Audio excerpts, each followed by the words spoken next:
Hey everybody, today we're going to do a curry lamb. Now I say lamb because I'm doing lamb. I've got a leg of lamb here, a whole leg of lamb, but you could easily do this with beef or even lamb. I know, right? Okay, now one thing that I noticed when I took this out of the package was it's been a while since we bought this. We bought this a few days ago and it smelled a little bit stale. And a lot of people will take that as, oh my God, my meat's going bad. When what's really happening here is the blood on the outside is starting to go bad, or it's starting to get a little bit stale. So if you've got a big piece of meat like this, a big leg of lamb or a big roast, something like that, and you smell it and it smells a little bit stale, just run it under some water and rinse it off really well with your hands and stuff. Chances are it's just the blood on the outside. So a lot of people really take that the wrong way, right? And this is a $50 piece of meat. I'll be damned if I'm going to throw it away, all right? So one thing, I start with cutting off the string. So I'm going to show you guys how to bone this lamb, but you know, I'm not going to be super careful about it because frankly, I'm going to cut it in small cubes. This is an everyday cooking site for families, right? And most of us don't have 4 to 6 to 7 to 9 to however many hours you want to do to slowly cook a nice big piece of meat like this. Now, that begs the question, why did I buy this big piece of meat to begin with? Then, why did I buy a leg of lamb, not only this big, but something with the bone in already, right? And the reason is for the bone. That bone is going to give me stock for my sauce. And I think that's much needed stock. A lot of times, and we're going to get into this a little bit later, a lot of times when you do something like, when I do something like this, I'll use demi-glace for my base. But I realize a lot of you don't have the time or the skill or the know-how or anything to do demi-glace. So I'm going to show you, I'm going to do as much of this as I can, as much of these sauces as I can, with just the ingredients you would have, which would be water and bones and meat, right? So building them from bare metal, if we will, right? So to start by doing this, now I like to start with defatting it first, at least as much as I can, because by the time I get the bone out and everything, it can be a little bit harder to work with. So I just start cutting some of this meat, or some of this fat, and what I'm really after is this top layer right here, this really rubbery kind of thing right here that I think got taken out of the camera when I picked it up. Probably.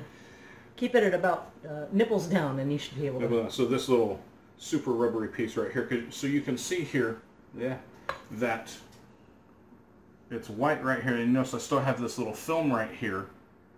So I'm interested in everything on top of that little film, and I can even dig my finger up under that film, see? And get that off of there like that. There we go. And all I gotta do is just put my knife in there and then just take that little piece off, right?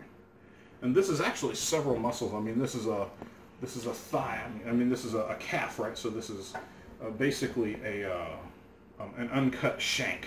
Not even basically. It is an uncut shank. So if you would rather get shanks instead, then everything will work the same way, from the browning to everything. Just do it with shanks, and by all means, if you buy shanks, don't cut them up, because you know, part of the charm of shanks is having that nice big piece of meat with the bone going through the middle, right? So I'm just gonna trim off some of this fat here, because I'm gonna cube mine, so I want as little of this fat as I can get, and I'm not gonna cook this entire thing today. I could, but that's an awful lot of curry stew, and I may want to do something different with the other half of it. But we've got something like 5 people in this house. Is that right? We've got 5 people in this house. And so we quite often have to make a lot of food, but you'd be surprised how little food this makes, or how much food this makes. And you know, everybody has the misconception that they have to eat a pound of meat in every meal. You know, 3 to 5 ounces is plenty of meat for every meal, especially if you supplement it with other stuff. So I'm not trying to get all the fat. And I've got my oven preheating to 400, and it just went off. So there we go. I just wanted to get some of the fat so it wasn't quite so fatty. Now most of the stuff is going to melt away when I cook it, but I didn't want to have to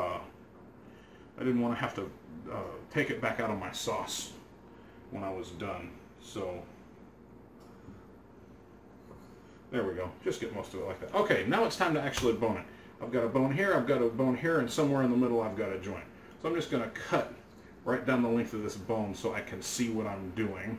And this really isn't that much different than doing a chicken leg. So if you know how to debone a chicken, the principle is really similar. I'm just going all around the side of the bone here. I don't know how well the camera can see this. Okay. So just cutting all around the edge here. And I'm not even trying to be all that careful. I'm going to flip this around. And I'm going to dig. I've got it pretty much done all the way around the bone there. And I'm digging my fingers in around there and I'm pinching off the bone. And I'm just going to stick the knife right up in under there. And then just cut it free just like that. Now I've got this big freestanding bone. Now instead of cutting, I'm going to rake with the back of the knife like that and get all that meat off of there and push. Now I can cut a little bit. There we go. So I'm just working my way around this bone. If you think about it, it's all kind of logical. You get so many people try to make this into a big process, you know, and it's really not. Just take the meat off of the bone and get it out of there. There we go. Now I need to cut this way because now I'm getting into that exposed joint. So there you go. Now I just start cutting around. And there we go. Get rid of that. That. Again, I'm cutting around that joint. And I'm going to go ahead and sever this guy right here. And then wave it at the dog. There you go. And then give it to the cat. Okay, so now I've got my big piece of lamb. We'll talk about that in a second. And I've got this guy right here. So since I am cutting this into cubes, I'm going to go ahead and cut off, if I can find any big pieces, which it looks like I did a pretty good job because there's only small pieces on here. I'm going to cut off any of these small pieces of meat that I'm interested in keeping. That's filled with sinew and stuff. So most of this looks like it is good clean bone. Like I said, any meat that's left on here is filled with sinews and whatnot, and it's just really not worth going after in such detail, right? So I got my oven at 400, and I'm going to roast this guy because this is going to be the basis for my sauce, and we need to make a stock. And what we're really making is lamb stock, and then we're going to hopefully turn it into lamb demi, right? But I'm going to do this at the same time as I do the roast. Still smells good. See, so that's what I was talking about. It was just the top that was stale. But when you get down to the bottom here, it smells perfectly nice. So I'm going to just put this on a roasting pan, just like this, and then just toss it in the oven. How long will it take this to do? I don't know. It really depends on your oven. It depends on a couple different factors, right? So just put it in there until it's nice and dark brown. I'll show you what that looks like when mine is done. And now I'm just going to cube this. I think that's a good size cube right there. So I'm going to cut this more or less in half like that, and I'll do this half of it, and I'll save this half for another time. So this isn't going to be one of those times, and then I've got some of these sinews in here from the joint. I'm just going to kind of trim those out a little bit like that. There we go. That was really all. I got a big hunk of fat right here I'll take care of in the cubing process. Now, a lot of times when people do a leg of lamb, what they do is they'll cut it like this and open it up, right? And they'll cut it in different spots like that and open it up and get it nice and flat. And I'll cut this here so I can get that flatter and whatnot. And it's just, sure, because they're usually putting stuff in there and then rolling it back up and then tying it closed and seasoning it from the inside and cooking it as a whole, right? The leg of lamb as a whole. But I'm interested in the stew aspect of this, so I'm just going to cut it into strips like this. Not really interested in the leg portion. Like I said, the only reason I bought the leg was for the bone, so I could have the sauce. Other than that, I don't care if I get a boneless. And this is, and I want to say this is a little bit cheaper, because, I mean, it is a little bit cheaper per pound, but most of the time people, you know, grab the bone and throw the bone away, so it's not really cheaper because you're paying for the bone, but you're not using it. We're using it, so we maintain some of our food costs, but we're not using it in a way that's consumable, so in a way it's really only kind of, what's the word, academic, right?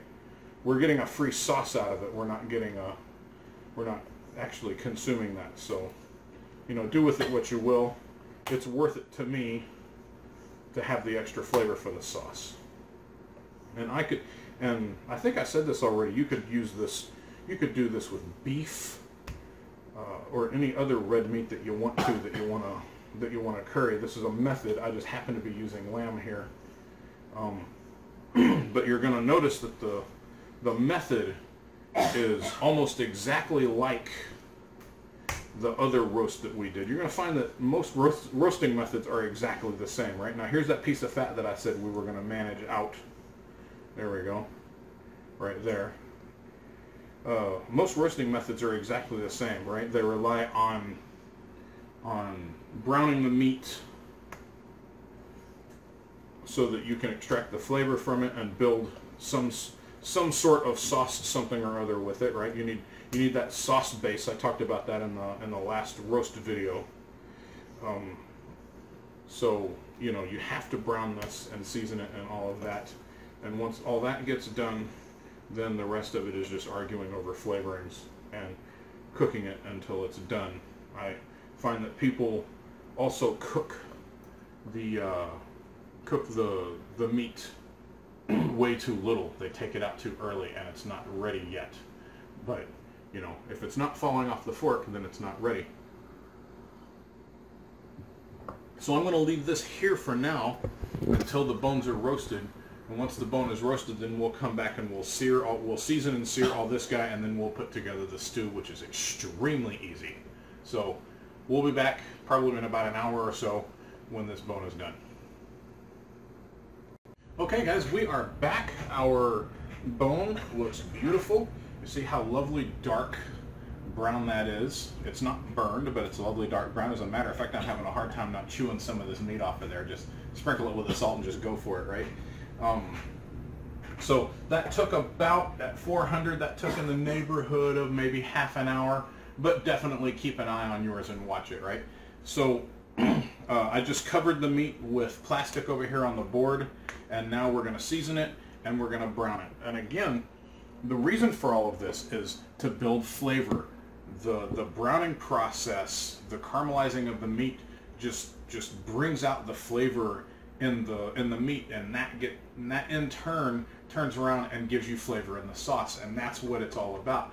Because for this sauce, we only have water to work with here. I'm not using demi-glace or chicken stock or anything else. So all we have is water.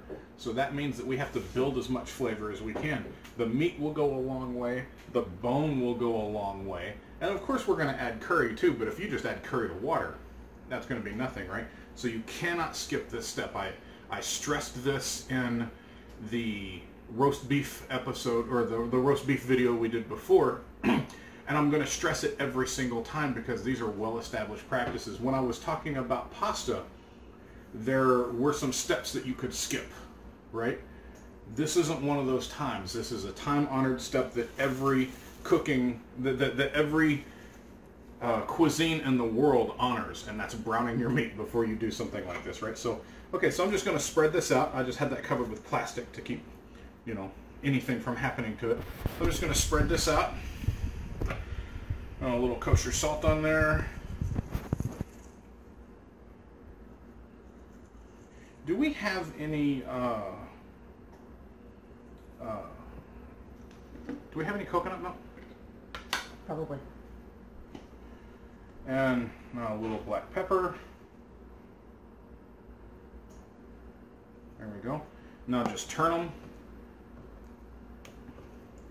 Notice this would go a lot faster if I used both hands, but you always want to keep one dry hand. So I'm going to take the extra few seconds to do this with only one hand. If we don't, that's fine. No, I don't. That's fine. So you could do this curry so many ways. I can think of like 5 or 6 ways off the top of my head to do this. Every time I do curry, it could be different. I'm going to show you just the simplest base level version just to get you guys doing it.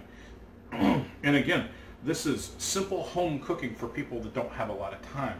So that's why we cut this up into chunks instead of doing it into the big pieces, right? And if I had even less time, I would take the extra time to cut this in even smaller pieces because it'd be done even faster, right? But a lot of people don't have the ingredients, they don't have the time, they don't have, you know, all of the forces necessary, right, to make a complicated sauce. But this is going to be a very simple sauce, and it's going to be so incredibly yummy, you're not going to be able to stand it. But it's a good basic curry that you can build from. Okay, now over here, let's go ahead and bring everything over here now. Now over here, I've got my Dutch oven. I like cast iron for this. You don't have to. You can use just a nice sturdy stainless steel, right? And I don't know if you can see it or not, but I've got it getting hot, and you can see the smoke wisping up on it. Can you see that on the camera? Maybe. Okay, well there's a little smoke wisping up on it. That's exactly what you want. This has to be, hold on. I got pepper sneeze and it won't come out. Okay, so this has to be really, really, really hot. There we go. So you can see I put about that much oil in there. There we go. My sneeze finally came out.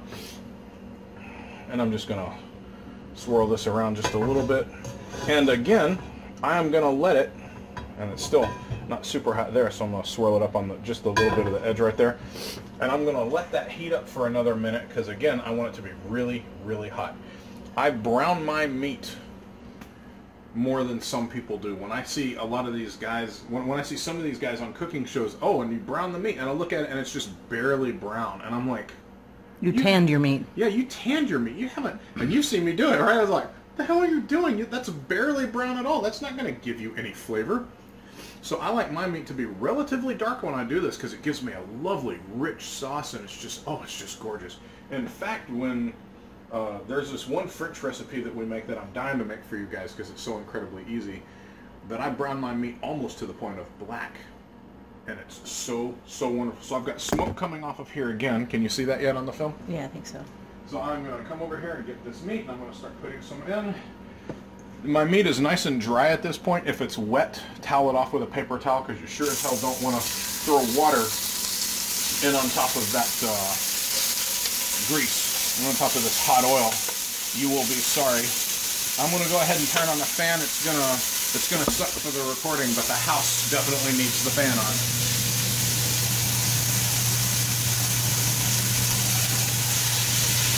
There we go. Let me rinse off my hands real quick. And get my tongs and arrange this a little bit. Now, just like we did with the beef,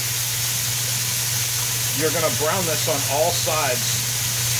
So this takes a few minutes. This is the most care and feeding you have to put into this process at any time. But you cannot skip it. Do not skip it. Don't even shortcut it. Do this as thoroughly as you can. I promise you'll be rewarded. Excuse me, can you shortcut this step? It's best if you don't. Oh. But you can if you have to. No, don't. And again, this can be done with beef as well. Just because I'm doing it with lamb, it can be done with venison. It can be done with anything you want, right? So real quick, I'm just going to pick up one of these persons and see how it's looking. See, this is where I see them stop on TV. That's nowhere close. So I'm going to mash a couple of these down. Okay. Nope, not yet. So we're going to get these guys going. This is definitely going to be a couple minutes. So I'm going to let those sit. And when they're time to turn, we'll come back and we'll just pause this and we'll come back, and when they're time to turn, I won't do anything without you. Okay, guys, it is time. Take a look at that. That is how dark you want that to be. Isn't that beautiful? So I'm going to turn that one. In fact, they're probably all about ready. Some of these won't darken really well because they don't have enough surface area, but they'll darken on the other sides. See this one too? This one is absolutely perfect. Look how dark that is. It's beautiful. So I'll turn all of these guys like that. They're starting to get just gorgeous. Only takes a few minutes. And yeah, they've all got to be turned by hand. There's no shortcutting that either. I wish there were.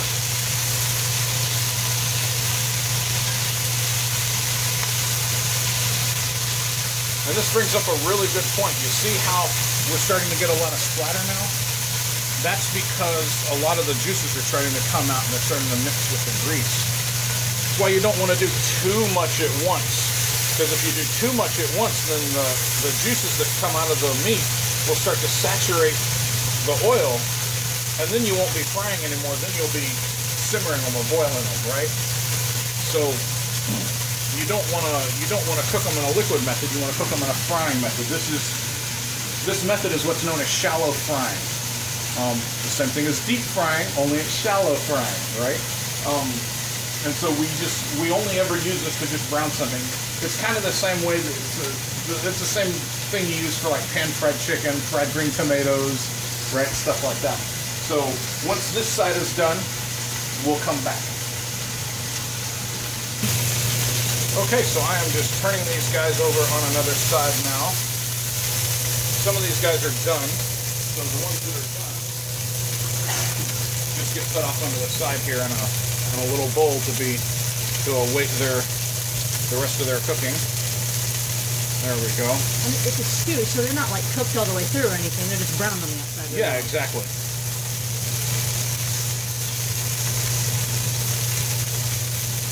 This guy right here can be turned right there. This guy's done. This guy again is a big piece of meat, so he can be done on another side. Put that right there. But look how lovely he got. Let me hold that one up. Look how lovely that is. So dark. Some people would say, oh my god, that's burnt. No, that's not burnt. That's going to come into your sauce and make it loveliness. That's good. This one's good. This one's good. That's close enough. That one's good. These guys are alright. This guy burned on that side pretty fast. This guy's done. See how these guys are doing. That's alright. And that's alright. So now, you see he darkened on that side relatively well, really fast. So now, you're at a crossroads. If you've got a lot of stuff in here that needs to be handled, then you need to... Okay, so the filming stopped again.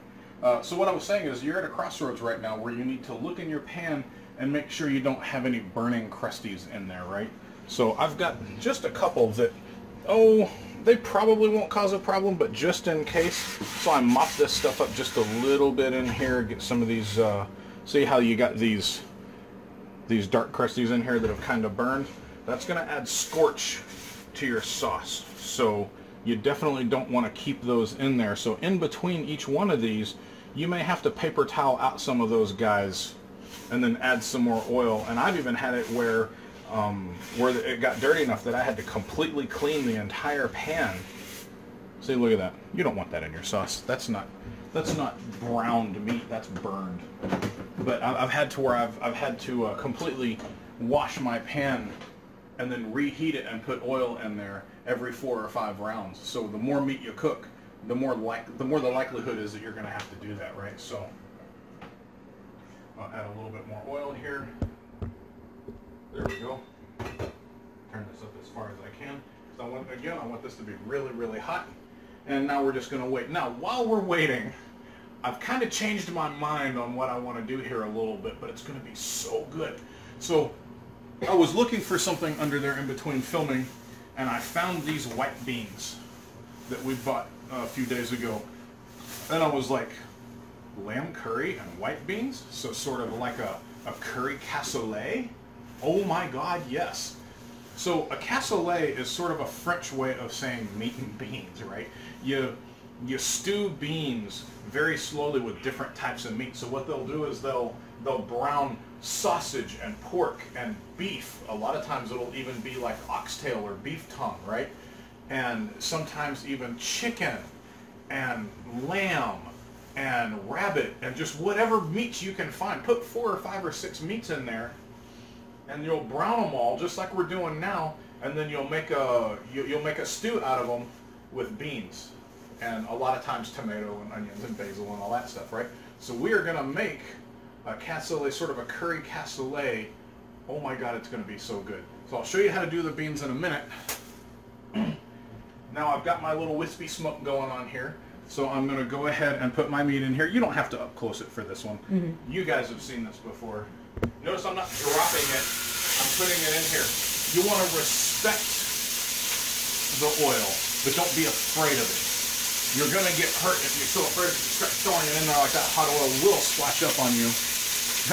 Ask Kiddo, right? She had oil. She put something wet in oil a couple weeks ago and all that, and splashed up on her face, and she got some pretty decent burns on her face. Yeah, because she not only had wet food, but she also dropped it from too high, so she got the double whammy, right? So, but if you're afraid of it, then get yourself a splash screen and hold it up there when you put the stuff in there, right? And it'll keep the stuff from splashing up in your face. But that's happened to me so seldomly. I get these little tiny sparks on my arm, but big deal. There we go. Make sure these guys are nice and flat in here. So again, you guys have seen all this before. So, since I already showed you one round of this, there's no need for you to see it again. I'm going to stress one more time though, 2 things. 1, make sure you cook it enough. Make sure it's nice and dark brown. And 2, do it in fairly small batches so that you don't have a lot of liquid come out and saturate your oil, and then you're just boiling your meat instead, right? So do it in smaller batches, and it may be necessary to clean up if you've got black crusties in there in between. And I'll be back when all of this is done. You know what though? I thought about it after we turned off the film there. I don't want to waste this time. I want to talk about cleaning the board. I've got this big, beautiful wooden board, and I know when you watch a lot of the TV chefs, Alton Brown is a really big one on this, right? They talk about sanitation and how he has different boards for different things, and I never let this touch that board or that touch that board. Guys, I've been cooking on the same board for years. Not this board, because this is only like 2 or 3 years old, right? But whenever I have a board, I cook on that board, and I cook solely on that board, and I've never made anybody sick. Ever. In my entire cooking career, I've never made anybody sick. The problem is not with wooden boards. The problem isn't with plastic boards. The problem is with glass boards. Don't use glass boards. That's just stupid. But the problem is not wooden boards. The problem is how you take care of them. So if you look at this board, we just cut all of this meat on it. And I've got chunks of meat sitting here, and I've got seasoning sitting here, and I've got some juices here, right? So we need to get all that cleaned up. So the easiest way, I'm going to start with my bench scraper and just get the majority of that stuff scraped away. So that is a beautiful start right there. But that's not anywhere close to sanitizing a board to be able to use other things, right? To be able to cut other things on. Now, one thing they are right about is you have to sanitize the board. You can't just cut all of these meat juices all over the place and just leave it and just start cutting raw stuff on there, right? So I'm going to start with, plain dish soap. And I'm going to give my board a good scrubbing here.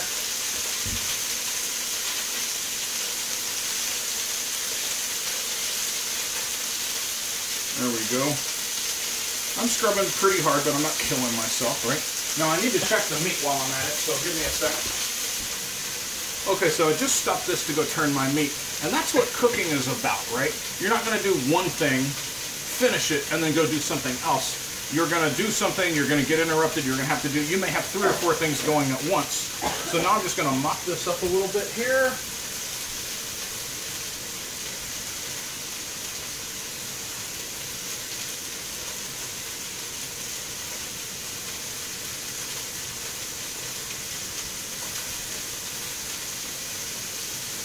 go. Sponge that off. And see how long it can take to mop this up with a sponge like that? That's why I don't ever do it. I take a towel or something and then just break it off like that. There we go. Now, this is clean, but it's not sanitized. Still needs to be sanitized. I do believe in that for sure. That's why I like to keep a bottle with bleach water, and I just hose off my board with bleach water like that. I'm going to let that sit for just a minute, and then I'll come by with another towel and wipe it off. Then it'll be sanitized. But that bleach water kills everything. It doesn't have to be super strong. For a bottle about this size, right, I just repurposed something else. And it's supposed to say bleach on there. You can see it kind of says that in black letters right there, but it comes up pretty easily. So for something like that, I usually put like a cap full of bleach in there. I'm over here checking my my meat again. It's not ready. Yep, it's not ready. Okay. Now it's time. I'll just take a couple paper towels here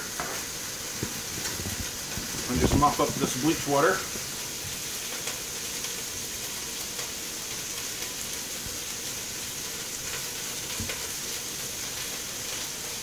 There we go. I don't want to use this because I already used this to get the soap, right? I don't want to use this. I already used it to get the soap, and it wasn't sanitized at that point. So I don't want to wipe the bleach up with an unsanitized towel, right? So that's hardly the point.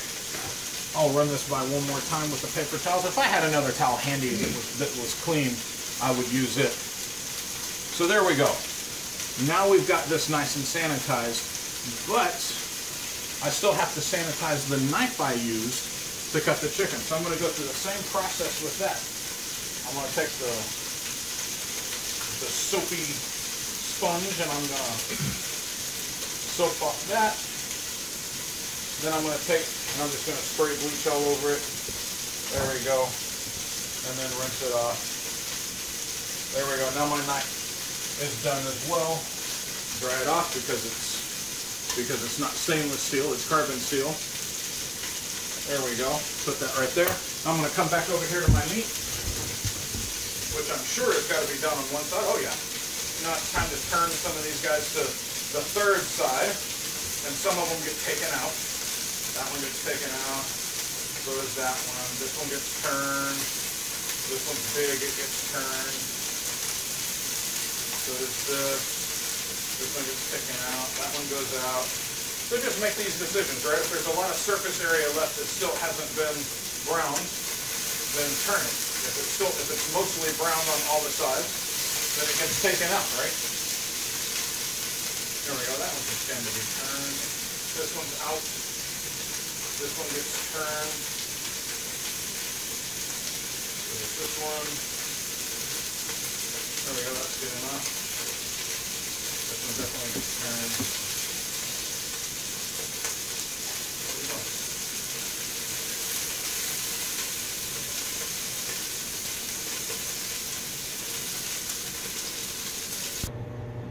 Okay, so all of my meat is done. We paused it there. You didn't have to watch me do all that stuff, right? So all of our meat is done now, and now I'm looking for this guy right here. I'm going to bring this over and I'm going to dump the rest of this, the little bit of this oil that's in here. There's no reason why that should go in my sauce, right? There's not much. A couple tablespoons. And then I've got some of those crusties in there that I'm probably going to just clean up just a hair, because a couple of them are just getting a little bit dark. So I'm going to take some paper towel here, and let me show you how to do this. You fold it up like this, then you use your tongs. You don't have to get your hands in there. And I'm not looking to clean this. I'm just mopping up a little bit of the dark stuff so it doesn't sour our, see? So it doesn't sour our stock. There we go. I'm having trouble with the words today. All right, turn that off. We're done with that. Okay, now everything's going to come together rather quickly. We're building a stock, right? So we need our stock herbs, and we haven't talked about stock yet at all on this site. I need to do that really soon, but your stock herbs are going to basically be onion, carrots, and celery. So for the onion, since this is a stock, we're not as worried with the onion as we usually are. But I'm going to cut this down the middle, and then I'll take that first skin still, because I'm not really sure what I'm going to do with it at the end. I may decide to thicken it with the onion. So I'm going to take that first skin just in case. A lot of times when I cook, I make it up as I go along, and I'll even change my mind 3 or 4 times in the course of doing something, because I'll have an idea come to me, and then things just kind of evolve from there, right? You've seen it, you know what I mean. I do. Like I did today. I wasn't going to put the beans in there, right? So I have no idea what other revelations I'm going to have. So this is pretty easy. You don't have to put a lot of care into cutting your onions for stock. Just do it like that. There we go. Here. There we go. Oh, that feels terrible.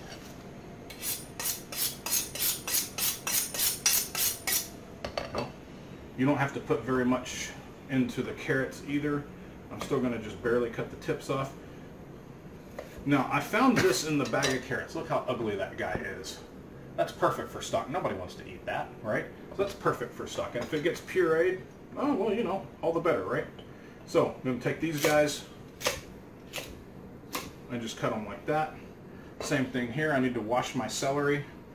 So I'm just going to rinse it off real quick. And when I wash it, are you watching me? Yeah, now I am. Okay. You just kind of get your fingers on there and just kind of rub any dirt or anything off of there that may be on there. You don't have to scrub it or anything. It's not that kind of wash. And then just take this guy and rough cut him as well. So that's what our stock herbs are going to look like. Now we need to deal with the beans. The beans are a little bit bigger deal than you would think, but still not that bad. I'm going to pull out another pan. One of these guys. Now when you get beans, now I just cut onions on here, and that leaves the fumes, so I'm going to wipe the fumes off of here, and then I'm going to cover them with a towel, and that helps keep the fumes away, so I'm not going to sit here and just have my eyes water while I'm doing the rest of this. Where did my beans go? They're there. So anytime you get beans, you have to sift through them for rocks and dirt. There is an acceptable amount of rocks and dirt, you know, that the FDA allows. And so you will almost always get some kind of rock or dirt in your beans. So you have to sift through them. Here's how you do it. You push them all to the side of one pan, and then you just go through them like this and bring them all to the other side of the pan. And a lot of times, pick out the bad beans too, because a lot of times there will be these beans that are really ugly looking, and there's just no reason to feed that to your family. You'll get a small handful of them, and that one's fine. That's just a half bean. But look at that one, right? So that's a perfect example. Here's a good bean, and here's that bad bean, if it's showing up very well on the video. Oh, can you bring it closer? But there's nothing horribly wrong with it, but it's just ugly, and there's no reason to. So I'll just put that off to the side. So what if you lose a bean every now and then, right? So now I come through here, and I have no idea what the state of these beans are going to be. But you'll know a rock when you see it, because it looks like a rock. A bean-shaped rock. Yeah, sometimes they're just little pebbles. I mean, they don't even look like beans necessarily. This looks to be a very clean batch, but sometimes I can find upwards to where like 9 and 13 rocks in a little bag of beans. Sometimes they're really overrun, right? Okay, nothing wrong with these. There wasn't a single thing and only one bad bean. This was a good batch. So now I'm going to take these guys and just rinse them off. You can soak them beforehand. You don't have to. It just makes them cook faster. And since this was a last-minute thing, right? I've heard that soaking them reduces the amount of the chemical that makes you gassy. It can, right? But only for certain beans. That's better for pinto beans and red beans and stuff, right? I don't know that white beans make you as gassy.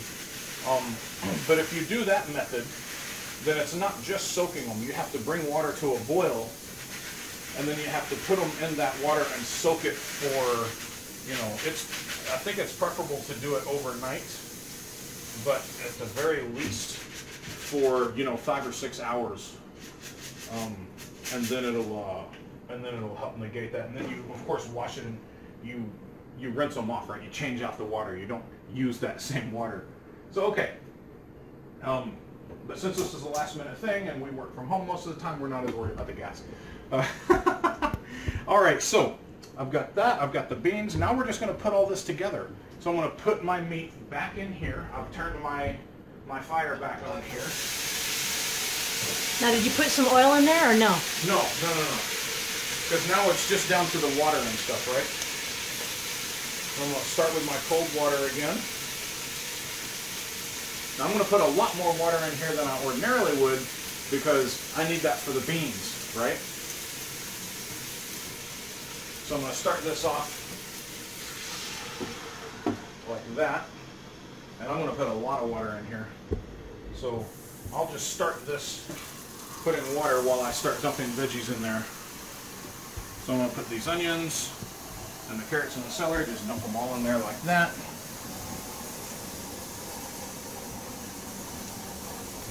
Oh, here comes another thing of water. You're not measuring water. How much do they put in? I don't know. Lots. Lots, yeah. I'm gonna pretty much fill it because, like I said, I need to cook the beans. So we'll do that. There we go. Got all my veggies in there. Now you said herbs earlier, and we haven't done a thing with herbs. Nope, not yet. I'm dumping my beans. Oh my God, this is gonna be so good.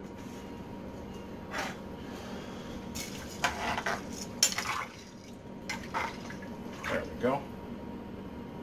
Oh yeah, I need more water still. Those beans will soak up that water, man. Don't forget the bone. For flavor. Yeah, forget what you learned in Good Morning Vietnam. You don't add formaldehyde for flavor, you add bones. Hey, you know I had to say it. Absolutely. So there we are. That's perfect. Now I will add herbs. I need some bay. Where do you get your spices in such large bags? I get these from the Spice House online. I think it's actually thespicehouse.com, and I can't say enough about those guys. I love their herbs. They've got very fast shipping. I'm using 3 bay leaves. Here we go. Let me show you the label real quick. Yep, thespicehouse.com. It's right there. There you go. Their white pepper is some of the best I've ever had. It's got this lovely floral quality. It's very nice. It is just exquisite. So I'm going to use about 3 cloves. And I could put all these in a sachet, but I just don't happen to keep cheesecloth on hand most of the time. So we'll just either pick the cloves out later, or people can find the lucky clove. Exactly. That's how we do it most of the time. Remember, guys, this is home cooking, right? This isn't a 5-star restaurant. We like the rustic thing a lot of times, right? So, it should be delicious and it should cross the finish line, but we can pick out a clove or 2. Yeah, exactly. So I'm going to put a little bit of salt. Not a lot. It's enough to get it going. A couple large pinches like that, right? Notice how...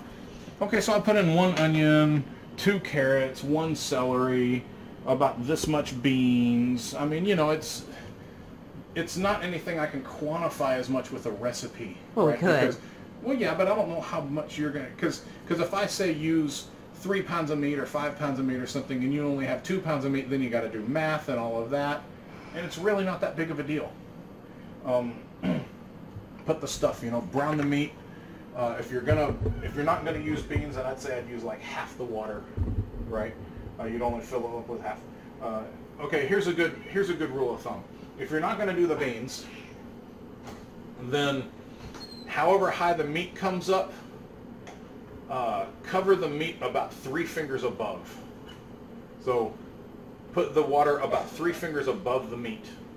That's a really good general guideline to give you to get past losing a little bit of the liquid and giving you enough gravy to make it worth your while, because we're going to put this on, we were going to put this on pasta, now we're not.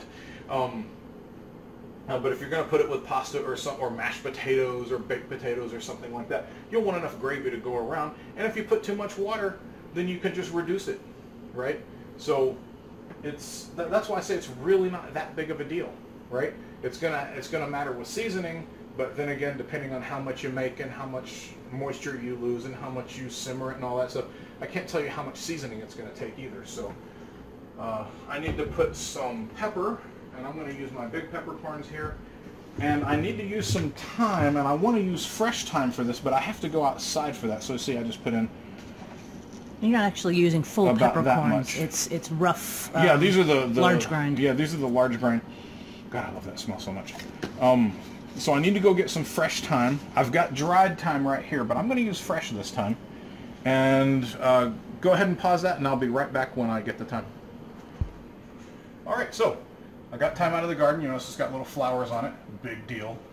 It's 1:16. Good for you. Alexa telling me what time it is. So I could just toss this in there, but I am going to tie it up just because it makes it a little bit easier. These things do tend to fall apart sometimes. So I'm not going to make a big deal about it. Just going to get a little bit of string. If you don't have any twine in your kitchen, you have to have some kind of cotton twine, right? I'm just going to tie it up like that.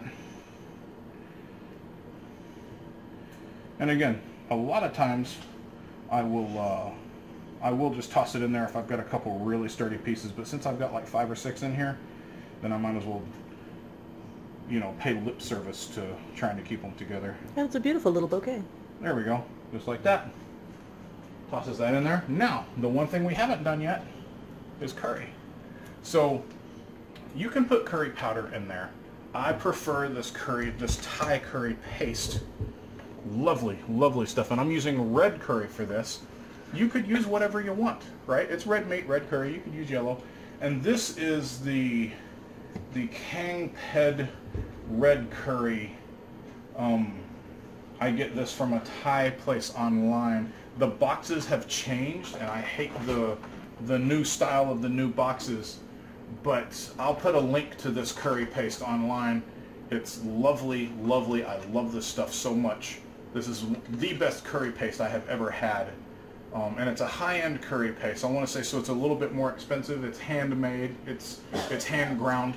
But it's really not that bad expense-wise. So anyway, for something like this, let's say we'll use, I don't know, about 3 tablespoons.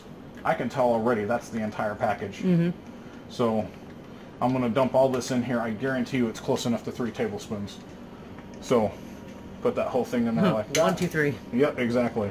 And I'll just scrape this out because, you know, this stuff comes from Thailand. I'm using every little tiny last bit of it.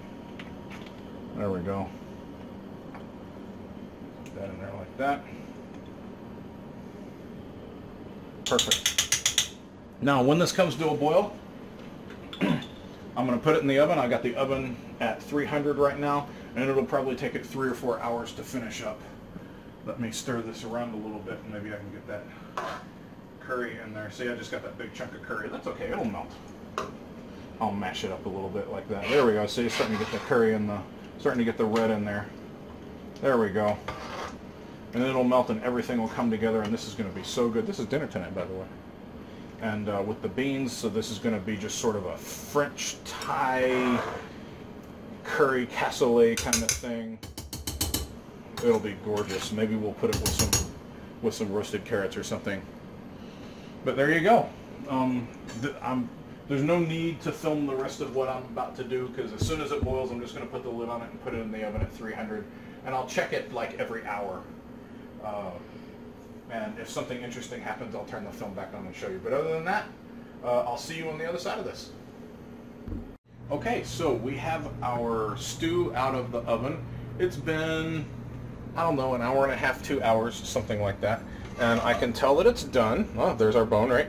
I can tell that it's done because, let me get one of these, because when I mash this, look how it just falls apart, right? Let me pull another one out for you. If I can find another one. There we go.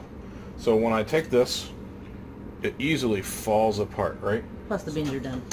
And, well, the beans and the Meat may not have the same cooking time. No? But try that, see how it's perfectly moist and it just falls apart, right? And of course, you do want to test the beans as well. I've done that, they're done. They're perfectly soft. Just pick one up and eat it. If it's soft, then it's done, right? So now you're at another crossroads. You've got to decide what you want your sauce to look like. What do you want the end result to look like? Do you want it to be relatively thin, like this, and soupy, which is a perfectly good way to do that? If so, then just adjust your seasonings right now, pick your bone out and your other stuff, and you're done. I like mine a little bit more on the thicker side, right? So that's what we're going to do. We're going to make it a little bit thicker. Now first I'm going to get rid of the bone. So I'm going to take this guy right here, my original roasting pan, and I'm going to get rid of this bone. He has done his job, and I'll go ahead and get rid of the thyme while I'm at it, and this celery floating around on the top. So what I'm going to do, I'm going to combine techniques here. I am going to reduce my soup. I want the onions. I'm going to reduce my soup, and I'm going to thicken it. So while I'm waiting for that, that's an onion too. While I pick the rest of this stuff out of here, I'm going to go ahead and turn the fire back on. Oops, spins that way. It's almost like I don't cook here. So I don't want to cook everything, right? I just want to pick this stuff out here. So I'm going to take the carrots out as best I can. I don't have to get all of them. Yeah, because the carrots and the celery were just in there for flavoring. Right. And then in a minute I'm going to pick, oh good, I'll take that bay leaf while I can. And in a minute I'm going to pick out the meat as well. So it's just, in fact I might as well start separating those while I have them, huh? If I get a few beans, that's okay. Do that, and then I get this guy right here. So we're just going to go through and separate all this stuff, and I'm going to reduce the sauce with the beans. I don't want the celery. I'll put that off to the side because I already got rid of my other thing there. Do that one. Take just a couple of the beans there. So I'm just going to get these guys all done. It takes a couple minutes, but it's alright. Shall we pause and come back? Yeah, go ahead and pause and come back because I'm just going to continue separating all this stuff. Okay guys, so I've got all that stuff removed, and I've decided that I forgot to put garlic in there, so I'm chopping up some garlic real quick. I'm boiling my sauce over there to reduce it a little bit. Need to intensify my flavors, right? Flavor intensifies. Now, you don't have to take the meat out. I took the veggies out and the meat out. I'm not sure entirely how this is going to go, what I'm going to have to do to it, so I took the meat out to be safe, right? But I want to talk to you about sauces and stews and soups and whatnot for a second while I'm doing this, because a lot of people treat this like it's the same thing. It's a stew. It's in a pot. I made it together, so it has to stay together. It doesn't have to stay together. If something is done before something else, take it out and re-add it again, right? I mean, add it back afterwards. If your meat is done and you don't want it to overcook and dry out, then take it out while you reduce your sauce. I want to put my garlic in there. And then add it back when your sauce is reduced. You don't have to leave everything in there. If your veggies are done early, take them out and then add them back after the sauce is thickened and everything. So don't treat it like just because you started it together that everything has to stay together until it hits the plate, because that's just not the way it goes. Now I do want to show you something here real quick. Go ahead and tighten it on this. I've got this foam. It's always a good idea to get off of there.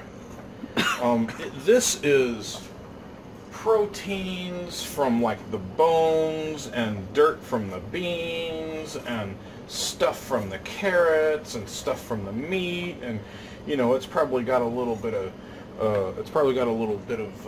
blood particles in there, and just we call it scum, and it's nothing that'll kill you. It won't even hurt you. It doesn't even alter the flavor of the soup, but it's just kind of ugly. So professionally we skim the top so that we don't have to see all the scum in there, right? So I just skim that real quick. There we go. There we go. So I need a spoon so I can taste. Do I have one down here? No, those are dirty. No? Okay. Hold tight. Because I need to make sure that my sauce has the flavor I want. Then I can make sure it has the seasoning I want. Then I can make sure it has the thickness I want, right? Oh, that's actually quite lovely. Here, give that a little bit of... And I don't think it's really going to need any seasoning either. I think we are spot on. That's nice. Okay, so now I've got to contemplate my thickening. And I am going to thicken this. I don't want it really thin. So the way I'm going to thicken it is... Now, there are a couple of things, right? I could thicken this with cornstarch. I could thicken it with roux. But beans have enough starch in them. So I can use some of the beans instead. Now there are a couple ways I can do this. I can put the mixer right in here, give it a few things and just not do all the beans, right? But I've also got these veggies I took out of here as well, and we learned from the last roast beef video that we can definitely do it with these, right? So I'm going to do it with these and some of the beans, and I'm going to make a sauce out of my veggies and my beans. So I'm going to get a ladle here, because I need more beans and a little bit of water. Another reason why I took some of the beef out, right? Because like I said, I don't know how this is going to go. And what I need is something that I want something a little bit taller, like this, because I don't want to get splashed on. So I'm going to put in one of these soup veins right here. I'll put that in. I might be able to do it in this, but you know that mixer is pretty powerful and it might spew stuff all over the place. What he's talking about is a stick blender if you're looking for it online. It's one of the greatest kitchen gadgets you can have. I'm going to do this. I still want plenty of beans. And they're pretty inexpensive too. So I'm going to put in quite a bit of this liquid because I want it to be able to move around quite a bit. There we go. So I just put that in with some of the liquid. And this is just the 2 carrots and the 1 onion. And I filtered out the celery because I didn't peel it. And I don't want unpeeled celery in there with those strings and stuff in there. So I just filtered out the celery. Big deal, it's 1 stalk of celery. But you're noticing here that we're not wasting food, right? We're using all of this veggie stuff that we put in there.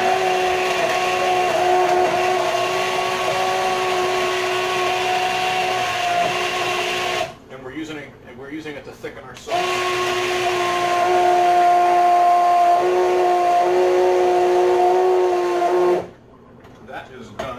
And this looks an awful lot like the gravy we made before. Go figure, right? I'll rinse this off a little bit in there. Yep. Can you see in there? Can you see just a little bit? Without me pouring it onto my hand? Here, actually, let me show you what it looks like with this ladle here. Go ahead and tighten in on this if you can. So you can see it's just, this is a lovely gravy, right? But that tastes so good too. And now we're just going to dump it in here.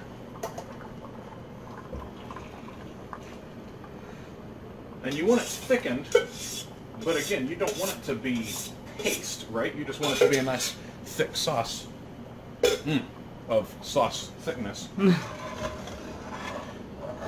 And so this right here, it's slightly thickened. It's going to go really, really well with the baguette that we have.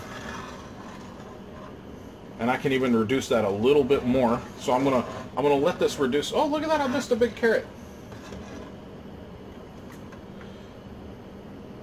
That's all right. You'll escape this time. I'll leave him in there. Yeah. Somebody will get the magic carrot. So I'll reduce this a little bit because it is just a little bit thin, right? So I'm going to reduce this for probably about 10 minutes and let it go down. Once it's done, I'll be back and I'll show you what the final product looks like. Okay, guys. So I stuck my thing on. So Jen finished this up for me. I had to go do something real quick, and here's what we've got. We've got this beautiful bean soup here, right? It's a little bit too thin to even be called a cassoulet because they're a little bit thinner, but I'm still going to call it a cassoulet because it sounds cool, right? But we've got this lovely thick bean soup, and you see how that coats the spoon, right? So it's more or less what we call nappe in French, which means basically to coat. So when I take this right here and I draw my finger in it, it's supposed to hold the line. So you can see it's coming down in the line just a little bit, so it's a little bit under nappe, but that is fine because we want this to be able to be reheated and whatnot and lose a little moisture and have some of the beans stirred up in there, right? So some of the extra starch. So now it's time to simply add the meat back like that. I plan on going out and getting, hold on, some more of that pepper stuff.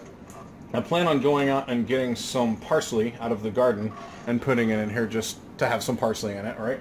But other than that, this is our lamb curry cassoulet. And just put that in a bowl and eat it with some warm French bread. Oh God, yes. Oh, so much of it too, right? And I'm gonna add that this is perfectly healthy, right? We haven't put any extra starch in there. It's just beans and water and meat. And veg. And some veg, right? To prove it, here's the piece of big carrot right there that we forgot, that we left, right? So it's just beans and meat, and I like thickening things with veggies like that when I can. There's no need to add more starch when the beans already have so much starch in them. So there you go. That is curry bean cassoulet.